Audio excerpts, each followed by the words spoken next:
Good afternoon, everyone. Welcome to today's session on K12 cybersecurity. We've got an all-star panel ready to discuss the topic. We did this back in late April. We're going to come full circle back around to see what's changed since April, and decided to bring back the original panel plus a few added experts. A reminder that with any of these sessions, we try to make them as interactive as possible. So if you do me a favor while you're listening to the introductions of the panel, find the question function in your control panel, shoot us a message, just let us know we're coming through loud and clear, some way to acknowledge that you know how to submit a question along the way if you've got one, or even a comment or something you'd like the panel to address. But today's all-star panel, and I do mean all-star, it's a cross-section of folks that are on the front lines and some thought leaders on a national level, so I'm honored to have them all here today. First up, Dr. Troy Spetter. Troy is the Director of Educational Technology at Edison High School out in Oregon. Eric Lankford is a cybersecurity engineer at Birdville ISD in Texas, just outside of Houston. Is that right, Eric? Fort Worth. Fort Worth. There we go. Neil Richardson is the Director of Technology at Hillsborough-Deering School District in New Hampshire. Mr. Doug Levin is our good friend who is the founder and president of EdTech Strategies and the very, very valuable K12 Cybersecurity Resource Center, which PCmatic proudly supports. And a new friend, Ryan Cloutier, who is just to the north of us here, up around Minneapolis. He is the principal security consultant at Security Studio. So, gentlemen, thank you for joining us here today. And to kick us off and to maybe set some context, I thought let's go around the horn and talk about, at least in our particular areas, what are schools doing? What's the plan? Or at least as of this hour, what's the plan? And we'll use that to set the stage and then dive in a little bit further from there. But Troy, what's the plan there out in Oregon? Here, the majority of the schools statewide are actually starting up remotely. We are working on a plan to get devices to students who might be renewing this year or coming into the school. And they'll be, coming on campus doing a little bit of an orientation in small groups. And then we'll be going full remote when the year starts. So, unless, things change. We're on the western side of Portland, and they have like county by county regulations. So once COVID numbers get down to an acceptable point, things like that, then the school will shift to sort of the hybrid model where they're on school part-time and then off campus the rest of the time via conferencing. And then, as numbers continue to fall, they have a plan to migrate back to full on-campus classes. Neil, how about out your way? So out our way, we are a big local control state. So every individual school district is on their own as far as to what their plan is.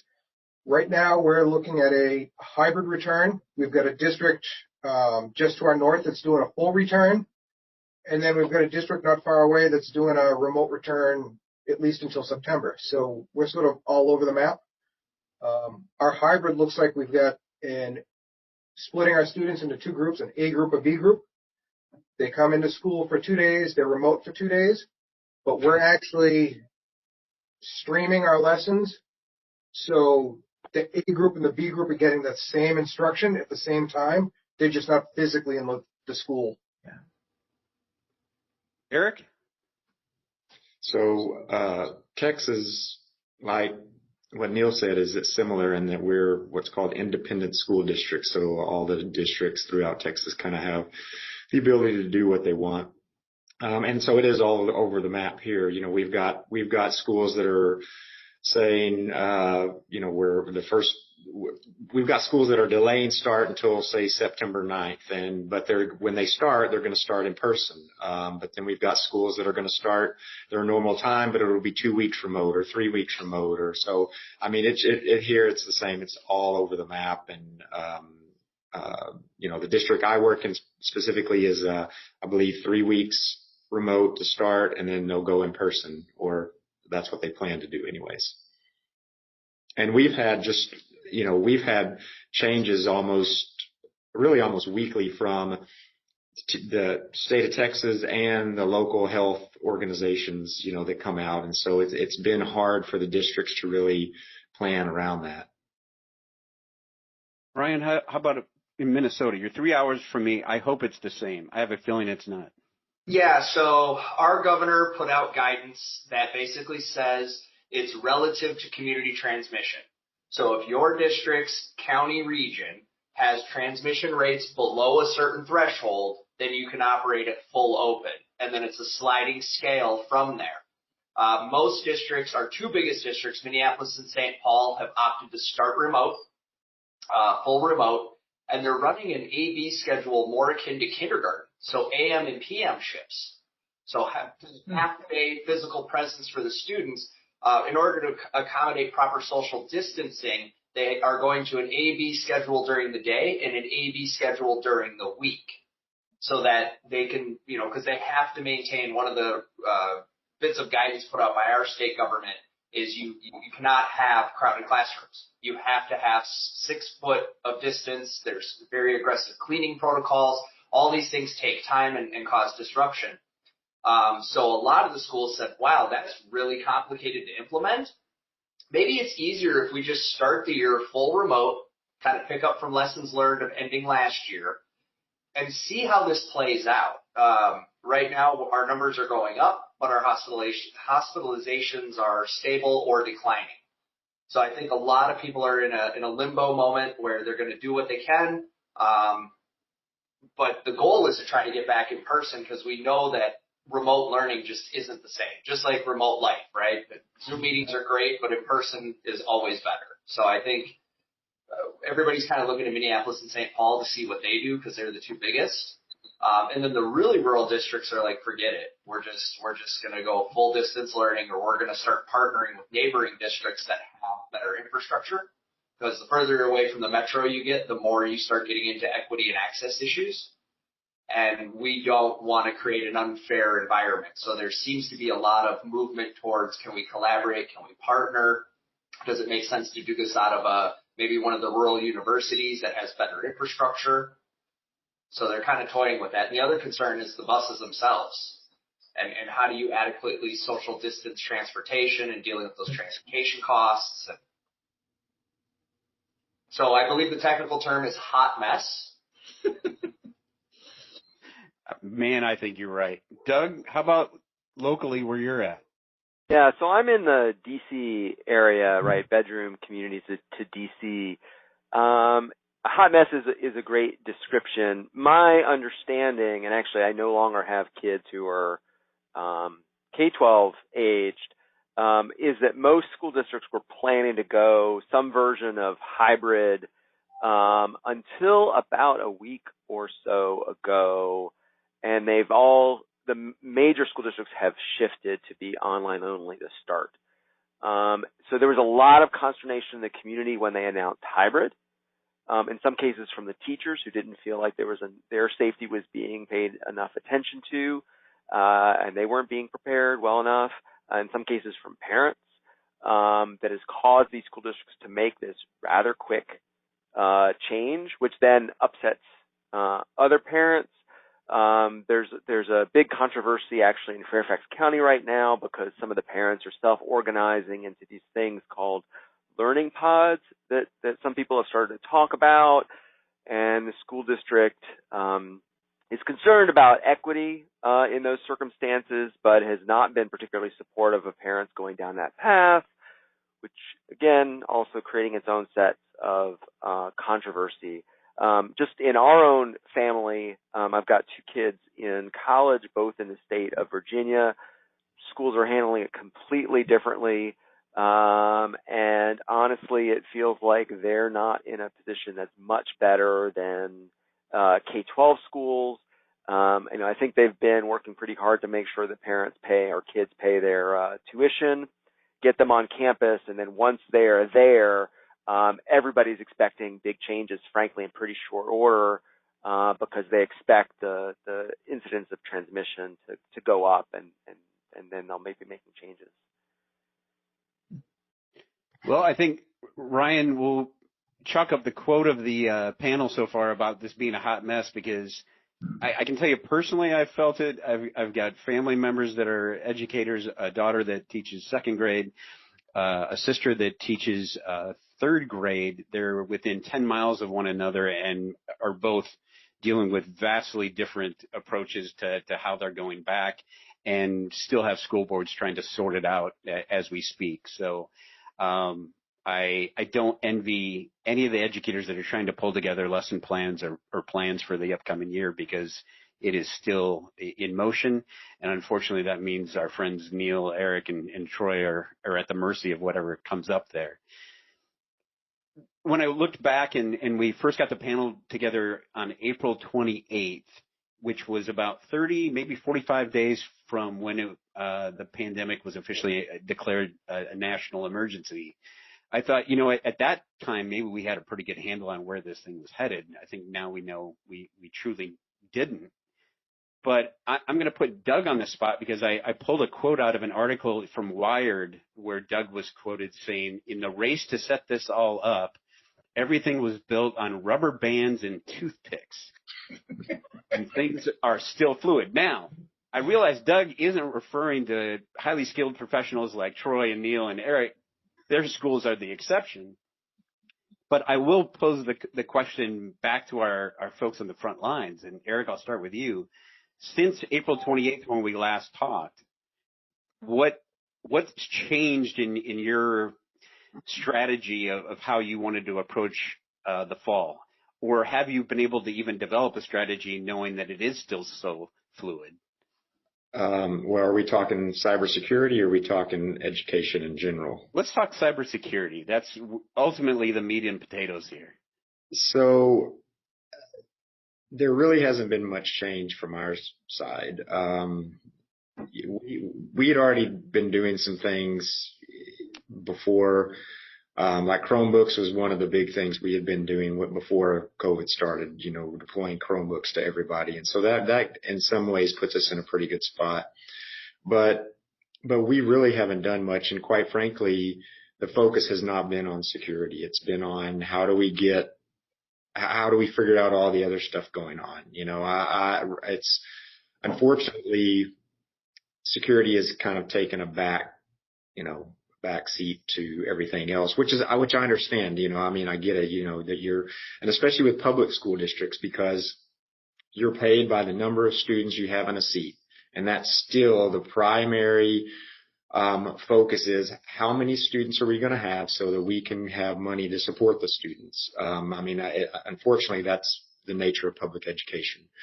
And at the same time, it's, how are we going to allow the teachers to teach remote and all this? And now I can say back at that time, and I think I may have mentioned this at that time. I don't remember if it was before or after when I saw this, but I had seen a little meme saying, who drove your technology innovation? Was it the CEO, the CFO, the CEO, or was it COVID? And I said, well, for us, it's been COVID, and because it has removed some roadblocks security-wise and for other things, things that in the past we have said, hey, we would like to do this to standardize or whatever it may be. It was, from leadership, it's like, we really don't need to do that. Now it's like, hey, we need to do this. And leadership's like, well, why didn't you do it before? Well, remember all those times we came to you and said, we'd like to do this.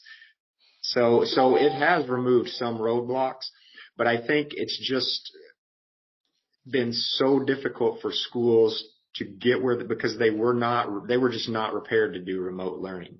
And the larger districts, it's even harder for than the smaller ones. And so I can't say, I would say for us, our security posture is not much different than it was before, unfortunately. Interesting. Neil, what's changed in your thought process around security strategy since late April? So not a whole lot has really changed. My approach is still the same. I don't trust my end devices, whether they're on-site or off-site. Most of my students have Chromebooks, so we're good there. Our real little ones have iPads that we manage and restrict on what they can and can't do. It's really the staff. And, we had taken other measures beforehand, utilizing group policy and the ransomware protection and everything else that we had layered on there. But still, at the end of the day, I've got devices in the wind, and I have no idea what's being done on them. So I don't know the condition they're coming back in. That makes me really nervous, really, really nervous. On top of that, COVID sort of jumped in the way of our Windows 7 migration. With all of my devices out in the wind, I can't upgrade them. So I'm sitting on, a pallet of devices, brand new laptops ready to go, but I got no way to get them out to the staff yet. So yeah, I've got some issues on those devices that are just waiting to come back on my network. Neil, I think it's really interesting. I mean, there's a lot of buzz around zero trust out there these days, and I've seen a couple articles where you were quoted talking about how you basically treat all your endpoints as horrible. Absolutely. Treat everything as dirty, and we're going to set up zero trust from there, which I think makes a lot of sense. We could spend another hour just talking about that, but very interesting to see you take that approach. Yeah, I honestly believe it's the only approach you can take. As soon as you lose physical control of a device, you lost it. Rule number one is maintain physical control, and we've already lost that. And we can come back around to that. Troy, since the end of April, any change in your thinking about how you wanted to approach the fall from a security perspective? Yes, actually, because of, like it was mentioned, because of the COVID situation, we've had a little bit more thinking from financial powers, things like that, for security measures. So we've been able to actually put in place a whole remote patch management system since then. It was in the beginning of implementation, maybe May. It's been going through kind of an evolution, and it's difficult to do because, like Neil just said, that devices are all out and you don't know where they all are. So it's been a little difficult to try to get a hold of everything and get things reined in. We have also, in addition to remote patch management, I've also been able to implement a better security system, the ransomware protection. And that, like I said, that is still in the process of implementation as well because people are far scattered and remote. But we've definitely had a lot more focus on security in the implementation of things, in the shift of things. But I can't say it's all COVID because we had a review going on to compare the school to the NIST cybersecurity framework before the shutdown occurred. So we already had sort of the review. We knew where we stood and we knew where the holes were. And COVID kind of brought in opportunities to be able to plug those holes a little bit quicker. So Ryan, you talk to a lot of these K12 IT leaders. Are they as progressive as our panelists here and as forward thinking, or are they stuck in this fluid? It kind of all depends, right? So this panel, really represents, I can look at Neil's background and see his CISSP hanging on the wall. That is a rarity in the K-12 world, right? I know Eric is well-versed, has a deep background in the private sector before he came in. So, you guys are kind of the top tier, if you will. For some of the districts that I help manage, they're a little bit further ahead because they knew to reach out to a partner who does this every single day.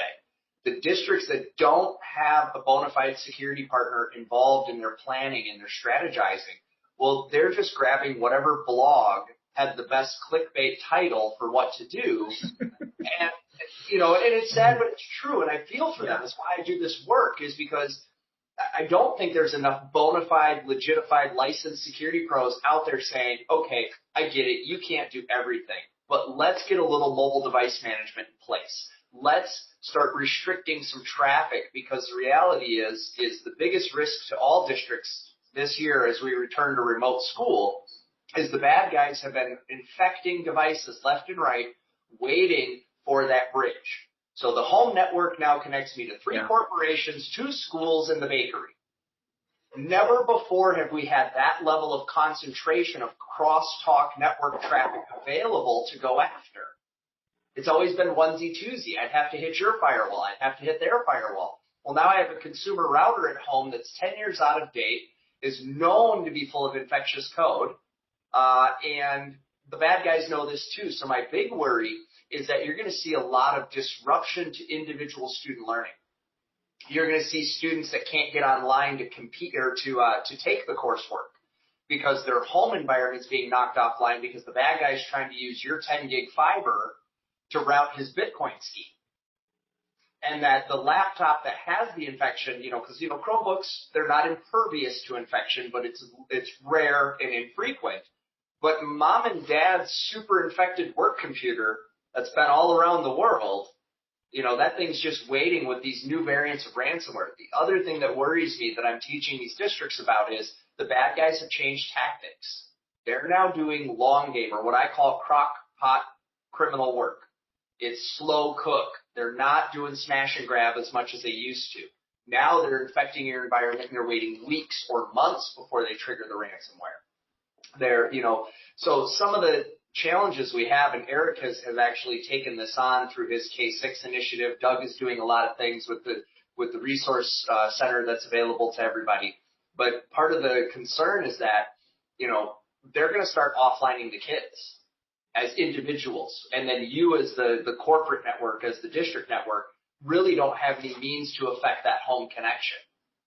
So I think you're going to see more of that, especially on the activism and social activism front.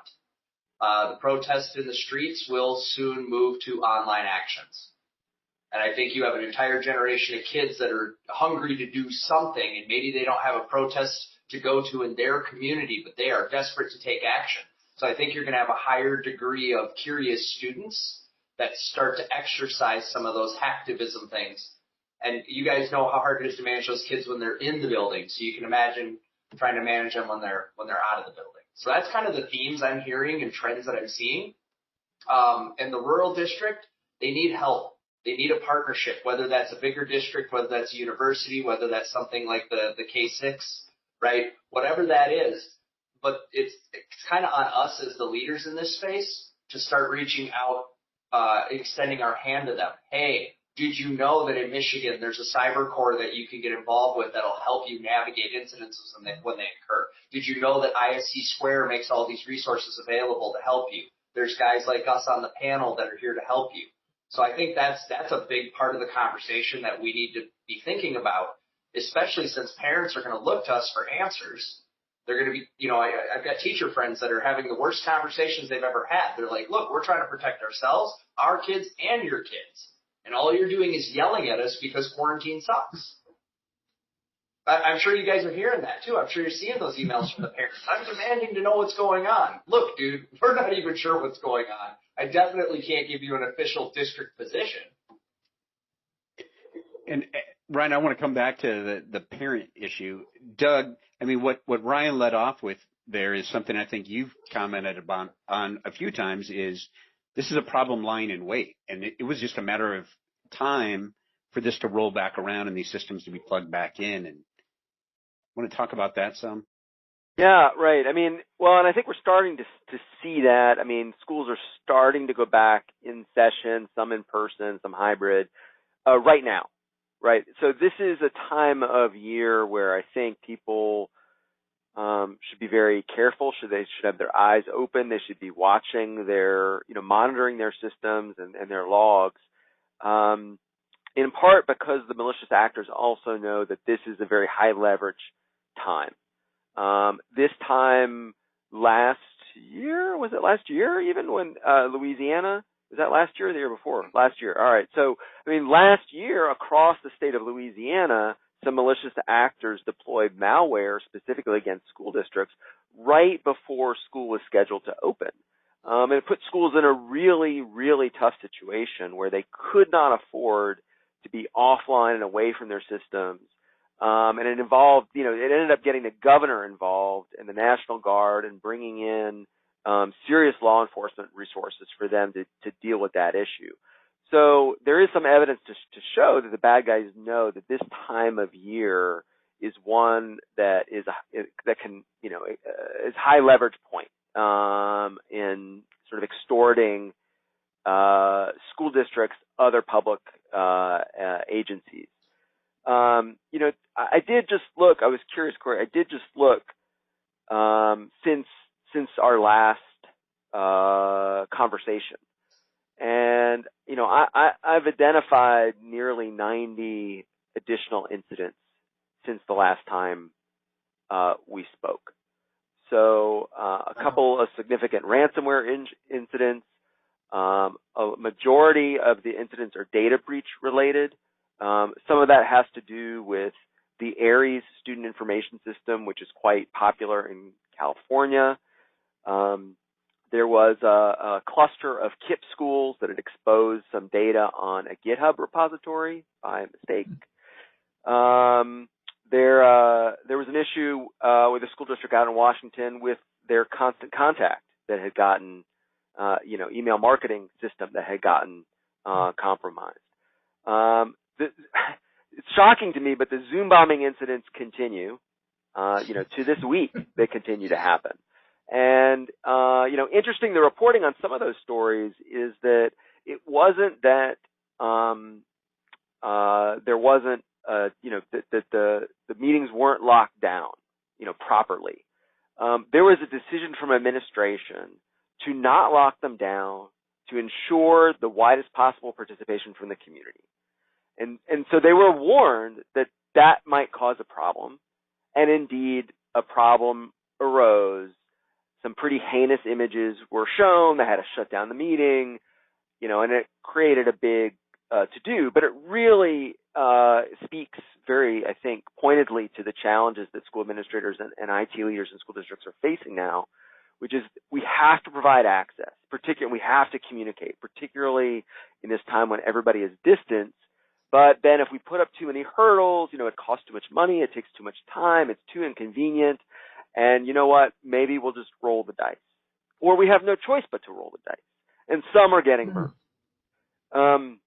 The one new trend that I've seen though, that I'm a little bit concerned about, and it's been quiet for quite some time, and I wonder, because this is related to something that Ryan had said about activism, which is I'm starting to see an uptick in denial of service attacks against school districts. And, I know that these have continued to happen over the years. They just have not gotten the kind of press and attention that they had, as they did 5 or 10 years ago. And I think it's because, one, people are relying on those tools more than they ever have.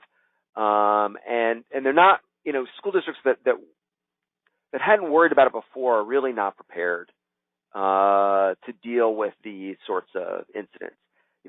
There's also some suggestion in some of these incidents that these are vendors who may be bad actors in terms of their competition. So, there's all sorts of motivations that people have for launching denial of service attacks. Obviously, what I'm hearing is the rumor mill, but it's not always, this certainly suggests that, that may not just be students in your school district that are doing this, but there may be other actors with other motivations who are doing it. So, the hits keep on coming. We're not quite at the level or at the pace that we were last year for incidents, but I think this is a really critical month, August and, the beginning of September. And I think, I fear that we're going to see quite a bit, and I'm going to be quite busy updating the map. I'd love to be wrong. So I'll tee up a couple of numbers that we got out of some recent survey work we did. And full disclosure, not scientific in any way, but I think it at least gives you a sense of where things are leaning here. And this overlaps part of the challenges that I think exist in the private sector that we're still coming to terms with, is one that 50% of students are relying on a personal device as their primary means to access remote learning, which we're seeing on the private sector. We did a survey of about 6,000 people. 60% said they're using personal devices to work from home, which, any security professional right there is going to see giant red flags. Combine that with, this goes back to what Ryan was talking about with parents. 43% of parents say they are not concerned about cyber threats while their children learn online. So, Neil, let me turn back to you. At what point do we start to set expectations of students and their families that they have a role here now that this has moved home? And in some cases, they're using personal devices, that they have a responsibility to secure that environment at home, or at least take some basic steps. Is that something you address with your students or their families, or is it still out there in the open?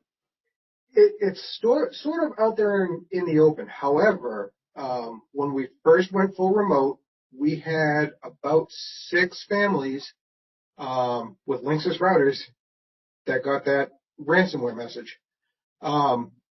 So that immediately prompted me to email and do a call to my entire district, let them know, hey, we're seeing this in real time in our communities. It's not, a news story anymore. It's really happening. And I went out to the staff as well. And a lot of the feedback I got was, we're not IT people. We don't know how to update the firmware on our routers. That's not something we do. We'll just go buy a new one. Well, okay, so you kick that can down the road, but it's challenging. And then you look at the funding. So, if you try to tell them you have to do X, Y, and Z, they push back with, all right, well, who's going to pay for that? It's my own personal stuff. I can run my internet how I want to run my internet. You can't tell me how to do that. So it's hard. It's really hard. Troy, thoughts on that? I know in past years, quite a bit, we have a sort of an orientation at the beginning of every year that gives parents and families some of the insight into how our school runs. Since we're kind of a unique school anyway, our student body covers probably 5 different districts. So the parents get kind of an orientation because we're one-to-one with iPads. They get a little bit of education about, things that their kids are going to be doing online and some of the things they might need to watch for at home. Now, at the same respect, I know a lot of them, just like Neil said, are not IT people. Now, so we haven't run across any incidents that I have heard of in communication yet where that Linksys problem hit any families. But I know it's out there.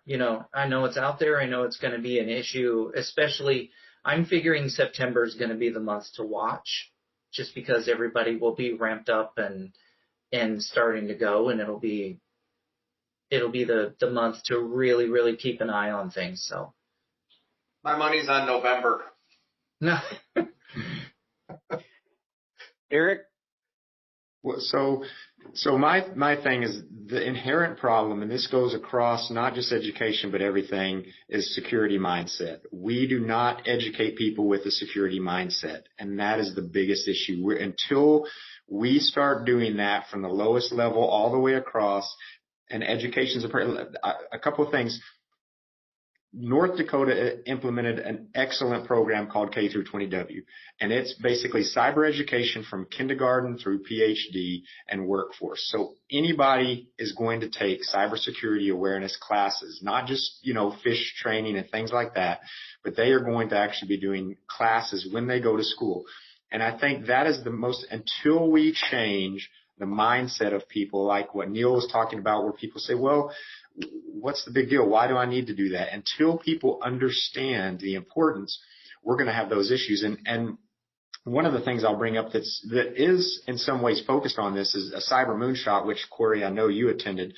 One of the things, that they have an education pillar, but their whole platform is to educate and secure internet access for everybody. But one of the things that I found interesting in their primary document, they brought up the Smokey the Bear campaign and said, how did we educate people, when we were having trouble with forest fires? And so what they propose is a national level awareness campaign that crosses all boundaries. That's not just for high school or kids or schools, or it's for everyone, so that they understand why we need to think about cybersecurity and why it is important to us as an individual, to you as a state and as a nation.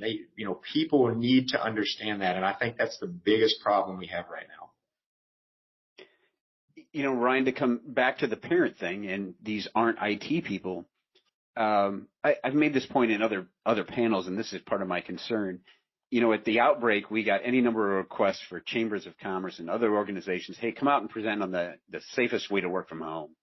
And so we did our due diligence and built our list of 10 things and presented it. And after doing about 3 of those presentations, I found myself wondering, how many of these 10 things can these people that just sat in on this session go home and do themselves? And my gut tells me it's not very many. And that goes back to what Troy and Neil and Eric have pointed out.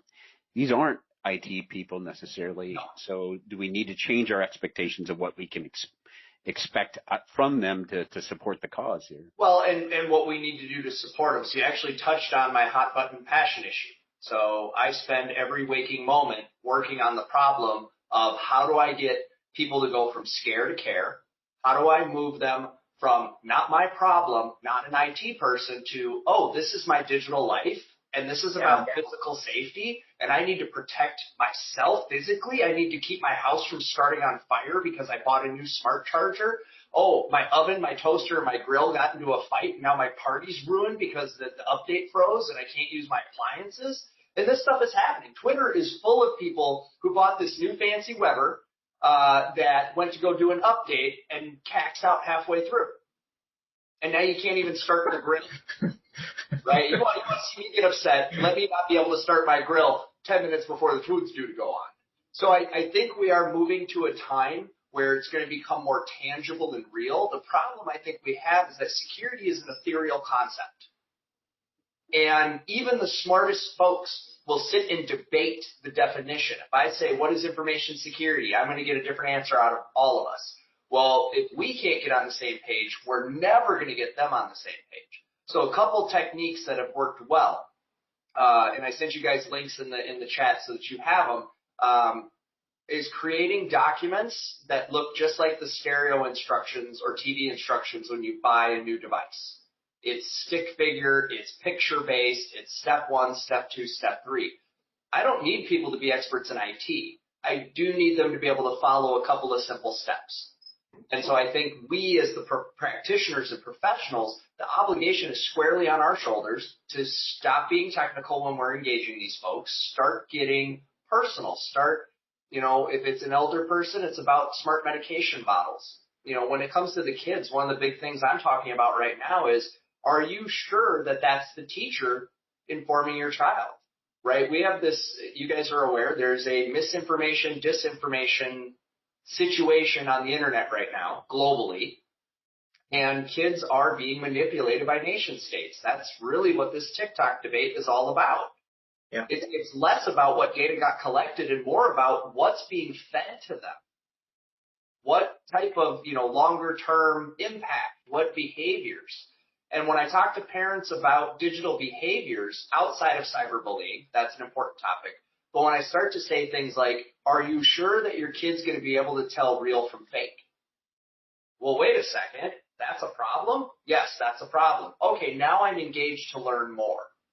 So I think part of it is we got to get really good at connecting with our humans on a human level, put the tech to the side for a second and say, in 2020, we live a digital life first. This includes work, school, romance, shopping. I challenge you to make it through a 24-hour period of your regular life without technology. So no driving anywhere unless you've got a hand crank car, no shopping at the store, no communicating. Most of us can't do it. So as I start to say that to folks, they have an aha moment, because one of the barriers we have is, why do I need to care nothing bad happened to me? Yeah, my account got hacked and I got a new credit card from the bank. So what? Right? So I think it's that lack of consequence that's immediate, like we have in physical life. Yeah.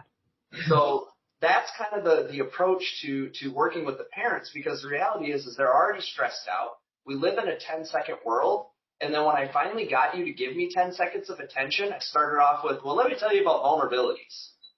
Nope, they just fell asleep. They don't care. I'll give this quick story. I had a grandfather, could care less. I gave a big talk at the Rotary Club. He says, oh, I don't Facebook, I don't shop. None of this applies to me. And I said, do you have a grandchild? He says, well, yeah, I do. I said, do you want to ensure that her future is safe and successful? Well, yeah, I do. Okay, here's why you need to care. Well, why didn't you open with that? Why did you open with phishing links and malware. Why did you spend a half an hour talking about stuff that I don't understand and I don't care and it doesn't seem to apply to me, when you should have started with, hey, do you want to keep your grandbaby safe? Here's how to do it. So for whatever that's worth. Yeah. And when I talk about cyber awareness, that's what I mean is not going into the technical details, but helping people understand why we need to think with a certain mindset, because our data is out there now, and changing the way that we think of those thoughts that Ryan was just mentioning. Just if you don't mind, real quickly, we don't have like a formal cyber education program at our school, but I have been in the classrooms, and just to give our teachers a kudos, I've been in the classrooms throughout the last 2 years that I've been here, and I've seen a lot of those teachable moments where the teachers see, this is why you shouldn't trust what's on the internet, or this is how you judge. So my staff is integrating that stuff, even if I'd definitely like to see a formal program, something connecting with parents as well. But it is, in our school, it definitely is being taught by the teachers. So that's really reassuring and refreshing to hear, because I don't believe that is the norm. No, that's not. I don't think that's the norm. No, I don't think it is either. Well, good on you. Guys, here's part of my fear. One of my first jobs out of college, I worked for a computer company that sold computers in cow-spotted boxes. And our tagline at the time was humanizing the digital revolution. Unfortunately, that was almost 30 years ago. We were talking about humanizing the digital revolution, and we're still talking about it. Mm-hmm. So, yeah, to Ryan's point, it needs to be done, but we've failed now for at least the 30 years I can remember. Yeah. It sold me a computer at least, though. I bought one of those. There you go. So, Doug, I'll throw another data point from our survey at you, because I know you've talked about in the past concern about maybe lacking administrative support along the way as you set strategy. But we asked the question of what are the biggest challenges you face as a K12 IT administrator when trying to execute cybersecurity strategy? 78% said budget constraints, which I think that's a given, and I don't sense that's going to go anywhere anytime soon. Mm-hmm. But 55% said lack of buy-in from the school administration. So you've got 55% of these folks feel like they don't have the support of the administration at this point. Is that? That sounds low to me. Meaning that I would expect fewer school IT administrators to be really positive about the support they're getting from their district leadership. I think, IT departments in general, for everything that has to happen in a school district, tend to be understaffed and sort of overtasked. And then security is just a component of that. And in many cases, it creates, it makes more work for other people, right? And it highlights other problems. And so if there's an easier way for a school administrator to deal with this, for instance, like maybe buying a cyber insurance policy and saying, if something happens, insurance will take care of it, and by the way, why would anything happen to us? We're just a school district. We don't have that much money. We're pretty small. Why would someone go after us and not the bank or someone else? And, and maybe just in my interactions that the IT, directors and staff who come and talk to me are the ones that are most frustrated. So I'm not hearing from the ones that are feeling really supported. That's certainly quite possible. But, certainly I've been in many, many rooms where, people are just sort of frustrated and kind of, in some cases, sometimes just burnt out, right? And they just feel like they're in a no-win situation. They're waiting for the other shoe to drop where an incident's going to happen. They feel like they're going to get blamed. They tried to fix it and they weren't supported in doing it. So, it's a serious problem. And that's why in a lot of my work, I've actually been trying to reach out to school board members, to superintendents, to policymakers to raise awareness about these issues and the need for more, resources, but for policy and for, for support in changing the culture of school districts? Well, I think that, Doug, is the biggest thing, the changing the culture. And this goes back to, we're even sitting here talking about what budget related, which typically goes to IT. It's not a budget IT issue. It is a issue of not looking at cybersecurity outside of IT. And that is the problem. As long as people keep going, hey, IT, it's never going to get solved. You cannot implement enough things to solve it. And so that's the big issue, is how do we come over that? And one of the best documents, and this is, I tell people to read this all the time, it's the NACD, the National Association of Corporate Directors. They have a document, and basically their whole purpose around this is cybersecurity should not be viewed as an IT related risk. It is an enterprise-wide security management team issue. And that is the key. And until that changes, until people at the top level understand that, hey, no, and I'll give you a point. The district that I am in, they opened a position and I was hired into that position. But even then, trying to facilitate change is so difficult because they do not see it as a organization-wide issue. It is an IT issue to them still, and they don't understand that. That is the biggest thing that we're going to have to change. Yeah, thank you. Thank you, Eric, for calling that out. I mean, one of the things that I say is that school districts and superintendents, school board members, they know they have to plan for a significant weather event, hurricane, hail, snow. They have to, unfortunately, in today's environment, have to be concerned about a physical safety event, a shooter or something on campus. Everybody in the school district is involved in those plans at the highest level, and resources are put to planning to prevent those things from happening and for planning on how to respond. And I think absolutely the same thing needs to happen in the cyber domain. So Ryan, sorry to cut you off. Yeah, no. And to add on that, so why do we keep trying to fit this in a different bucket? It's a safety issue.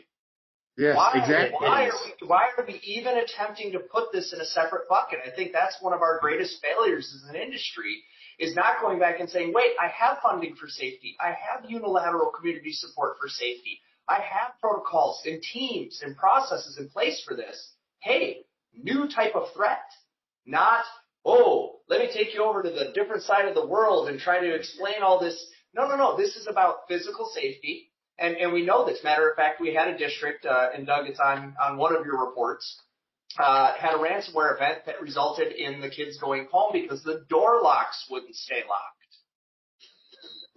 Right? So and that's where I think, honestly, the quicker we can transition away from computer talk and just go, hey, safety thing now. Kids are at home. The reality is more and more devices are now able to be remote started on fire. 3D printers. I just got done reading a research paper on a whole slew of printers. There may be some home routers that are subject to this. It's just a matter of time, and Doug has mentioned this many times. This is a risk laying in wait. It's a matter of time before somebody with the wrong motivations or, whatever, some angry kid is my biggest fear. Some angry kid that's upset goes, hey, I found the code on GitHub to start all the routers on fire. I'm a young child, so I don't understand the consequences of my actions. And then we have something like that. But yeah, I'd advocate for let's move it to safety and go to the teams that already exist. Go to the budgets that already exist and say, hey, this is just another type of safety. Here's a few examples why, such as not being able to lock doors, which, mattered a lot more before COVID, but still matters. Let's stop addressing it as IT. To your point, Eric, I don't even want the line item on the IT budget. I want it on the Safe Schools initiative. I want it as critical as active shooter protection, as severe weather protection, and practiced as often. So, sorry, Grant. I was going to say my previous district, I made the same argument, the same point. So what they did was they said, fine, you've got physical security and cybersecurity. Good luck. Nice. Which, it put me in a fantastic position. I truly love doing that. But you're absolutely right. Those two need to come together, but it needs to be under the physical side. It can't fall under IT because IT can't do it all. Can't do it all.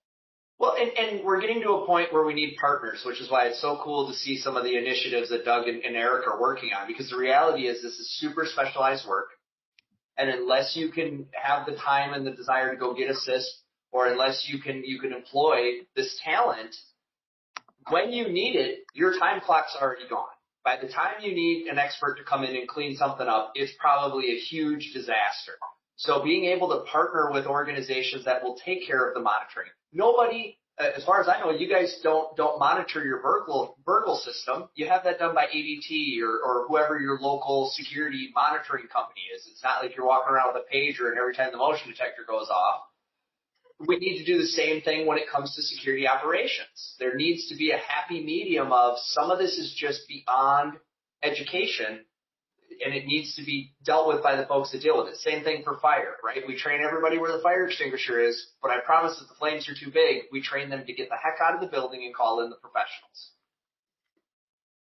So to Ryan's point there, and if anyone has any questions, feel free to submit them through the question function. We're coming up on the top of the hour, and some of our panelists have hard stops. But I'll go to the last data point on the biggest challenges on executing cybersecurity strategy. 44% cited limited staff resources. So to Ryan's point, at what point are we just beyond what a 1 or 2 person IT shop can do on their own? And this leads to, Doug, a concern you brought up in our April call was the burnout, right? And Troy, maybe you want to tackle this. At what point is this becomes a stress that can't be relieved, and it's time to bring in some support from an outside organization? Yeah, and you know what? It follows you home. That's one of the things. We're a small enough school that I am the IT department. So, and one of those things I look at all the time is that, okay, at what point can I justify the cost of another person or, so I have, in the course of even having these panel meetings, been able to reach out to a couple of other people and help me get things secured because I wasn't necessarily in the course of all the stress of everything that's going on. I wasn't thinking about a particular niche here or there that I wasn't covering. So, yeah, it definitely helps to have the experts to be able to call people in. Neil, do you find yourself, hopefully you find different resources you can lean on, but hopefully the stress isn't too much yet, but have you considered third-party help or outside? Oh, absolutely. In fact, I have an MSP. Just because I don't want to be woke up at 2 o'clock in the morning to deal with a firewall issue. Let them do it. Let them call me at 6 in the morning and say, hey, we had this issue. We're responding. It's fine. I'm a department of 2. And as soon as you start adding on all of that other monitoring that has to happen in order to truly be proactive rather than reactive, you can't do it yourself. You absolutely can't do it yourself. I think the federal government needs to step up. Fix the E-rate program, make security E-rateable. That will solve almost every district's problem, or at least contribute to the solution. That is a huge one right there is funding. And if they would do that with E-rate and just say, look, you can use E-rate to buy all your cybersecurity for not only products, but professional services, MSPs, exactly. If they would do that, the funding issue would go away. Right. That would be huge. Yeah. So I have read that. Write letters to your Congress people and your Senate people. Let them know you care. Contact COSID. Tell them you care. Guys, we're wrapping up here in about 5 minutes. And again, if there are any questions, feel free to go ahead and submit these. I will let everyone know that's dialing in today. We've got any number of resources at hand here with Doug's Resource Center. Ryan's got a lot of great free content through his organization, including a really cool podcast that he does specifically on K12 cybersecurity. Eric's got some connections into some organizations you should all know about, and we like to think we've got some good solid content as well. What we'll do as a follow-up is deliver that to everybody in one email so you don't have to scramble to catch links. I think there are some in the chat that Ryan even posted, but I think fortunately, at least what I've felt, and I'd like to say it's the same for all the vendors in our space, is an increasing interest in trying to be collaborative and not just simply sell product, and find ways to work through these challenges together. And that's one of the reasons we've connected with Ryan and his organization, is we feel like they have that same interest. And hopefully Neil and Eric and Troy, you feel that as well, that there are other companies that want to provide that kind of help without just simply asking for a PO for a product. But Brian, to that point, you and I have had that conversation before, and I think hopefully that's the direction you see more of the industry headed. And we're doing everything we can. If you do some Google searches for me, you'll find out I do a Thursday night adults podcast on the topic of cybersecurity. I encourage you to look into it. One of the things we're trying to do is call out companies for their unscrupulous behavior. So when we see a company taking a K12 through the cleaners, right, selling you a $40,000 pen test, but not bothering to do the most basic foundation of helping you build an inventory, this type of stuff, right? Or buy my special equipment and it will solve all your problems.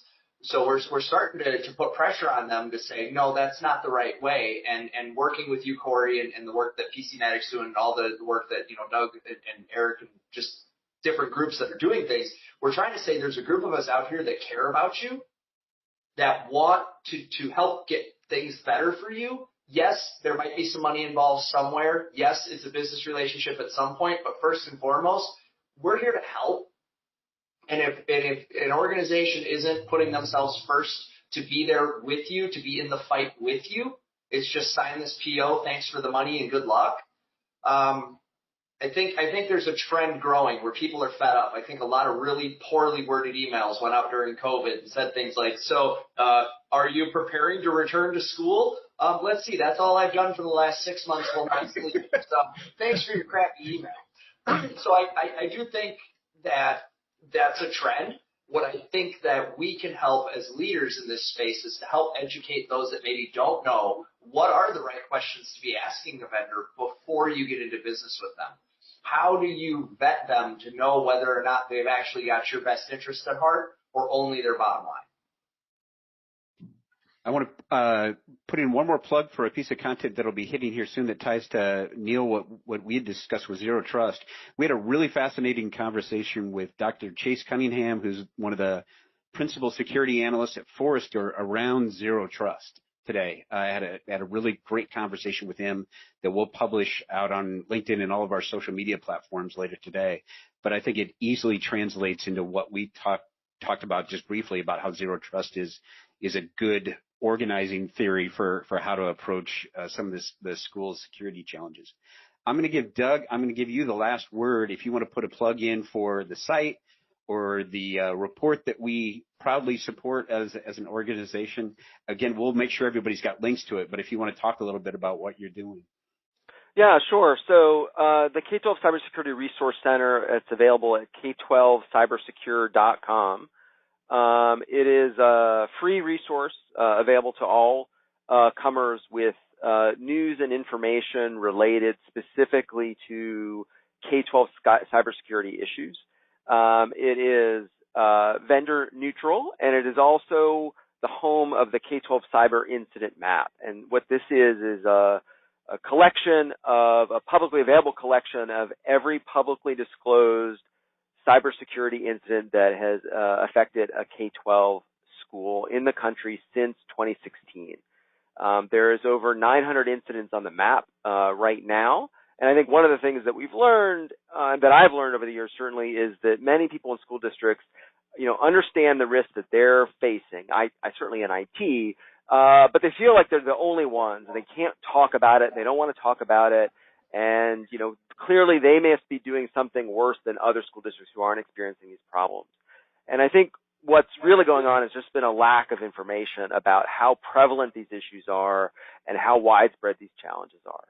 And so my site can help people to get a sense of what the scope of the threats that are facing schools day in and day out, and hopefully provide some insights and resources and pointers to others, right, who have resources that can kind of come in and roll up their sleeves and help you. The report that you mentioned, for a couple of years running, and I hope to continue, far into the future, I've done an annual sort of look back on incidents that have happened in the prior year and the trends affecting, K12 cybersecurity. And so I've been thrilled that PCmatic has supported, the emergence of that work, really the first report and the second report, and helped, validate and spread the word about the importance of this issue. I'm thrilled for the support and the partnership. I'm thrilled to have met and be working with all of the gentlemen here on the panel. It's going to take everybody in every sector working together to help schools, get a handle on this threat, and it's going to continue to evolve, right? So, there'll never be a dull moment. So, I applaud everybody for, their work in the field, for people attending, for their interest in the topic, and, keep at it. Speak up, reach out to any of us, I'm sure, and we'd be happy to help and connect you with others and really build this community into what we need it to be. Thanks, Doug, and we are very proud of our association with you and all your great work. I'd like to thank Neil, Troy, Eric, Ryan, thank you for joining us here today. We hope to continue to have sessions like this on a regular basis, knowing how busy everyone is this time of year. We really appreciate you taking the time to sitting in.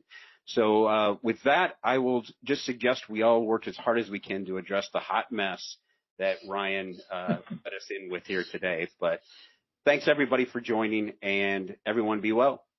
Thank you. Thank you, guys. Appreciate it.